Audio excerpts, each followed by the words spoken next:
বাইরে বৃষ্টি হচ্ছে আর বাসায় খিচুড়ি রান্না হবে না, এটা অসম্ভব। তার জন্য চলে আসলাম ঘরে থাকা অল্প উপকরণ দিয়ে খিচুড়ি রান্না করার জন্য। আর এই খিচুড়িটা রান্না করব আজকে আমি গরুর মাংস দিয়ে। তারপরে দিয়ে দেব তেল। তেলটা গরম হওয়া পর্যন্ত একটু অপেক্ষা করে দিয়ে দেব গরম মশলাগুলো। তারপরে দিয়ে দেব আগে থেকে কেটে রাখা পেঁয়াজ। তারপরে দেব আদা বাটা, রসুন বাটা। তারপরে দিয়ে দেব জিরা বাটা। জিরা বাটাটা দেওয়ার পরে এবার দেব হলুদের গুঁড়া, মরিচের গুঁড়া, ধনিয়া গুঁড়া, পরিমাণ মতো লবণটা দিয়ে অল্প একটু পানি দিয়ে মশলাটা ভালোভাবে কষিয়ে নেব। এবার কষানো শেষ হয়ে গেলে দিয়ে দেব কয়টা কাঁচামরিচ,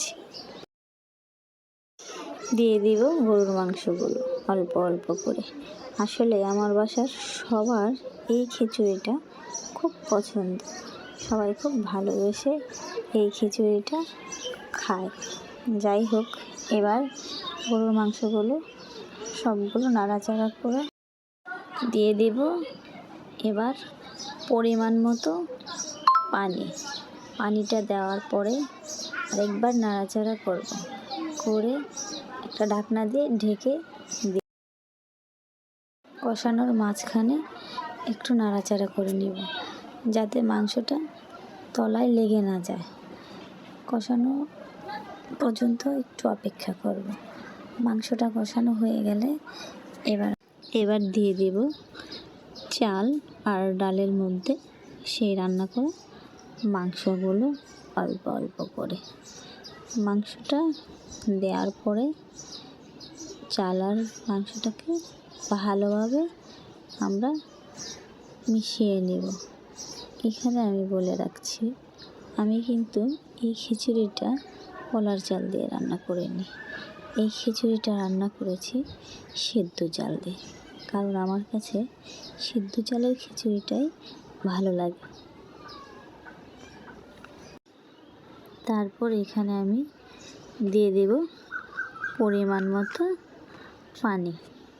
পানিটা দেওয়া হয়ে গেলে খিচুড়িটাকে আমি ভালোভাবে নেড়েচেড়ে দিয়ে দেব ঢাকনা।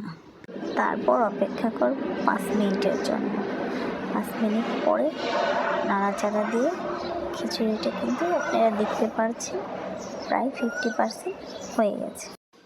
এই খিচুড়িটা একেবারেই ঝুরঝুরে হবে না, হালকা একটু ভেজে ভাব থাকবে। আপনারা দেখতেই পাচ্ছেন খিচুড়িটা ঠিক কীরকম হবে, আসলে বলে বোঝানো যাবে না এখানে কী টাইপের হবে, দেখে বুঝে নিতে। এই খিচুড়িটা আচার কিংবা ভর্তা যেটা দিয়ে খান অসম্ভব ভালো লাগবে। প্লিজ বাসায় একবার হলেও ট্রাই করে দেখবেন।